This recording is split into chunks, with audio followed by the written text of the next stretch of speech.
አንጎላችሁ የኖርማል አንጎል ማለት ነው ምን ያህል ፐርሰንት ይመስላችኋል? አትልፉ። ብዙ የምታውቁበት መንገድ የለም። ግን ዛሬ ላወራላችሁ የመጣሁት ከእናንተ የተላከልኝ አንድ ቪዲዮ አለ። ይህ ጉዳዩ ምንድን ነው?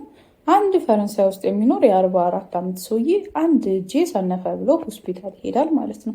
ልክ ሆስፒታል ሲሄድ ያው እንግዲህ እጅ እግር መስነፍ ሲኖር የሚደረጉት ምርመራዎች መሀል አንዱ ሲቲ ስካን እና ኤምአርአይ ነው። ኤምአርአዩ እንግዲህ ከፊት የምታዩት ነገር ነው።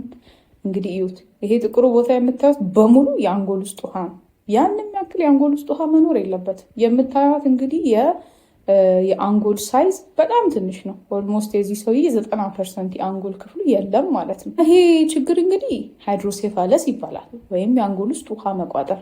ታዲያ እንዴት ሆኖ ነው ይሄ ሰውዬ ትልቅ እስኪሆን ድረስ አንጎሉ 90% እንግዲህ እስካይታይ ድረስ ሳይታወቅ ይቀር? በጣም ትንሽ ሰው ላይ አሬስትድ ሃይድሮሴፋለስ የሚባል ነገር አለ። አሬስትድ ማለት አንጎሉ የውሃ መቋጠር ቢኖርም ከዛ ጋር ተመቻችቶ ያለምንም የግፊቱ ምልክት ኖርማል የሆነ ነገር ሊሆኑ ይችላሉ ማለት ነው። ይሄ እንግዲህ በጣም ኮመን ነገር አይደለም። በጣም ትንሽ ሰው ላይ የሚፈጠር ነገር ነው።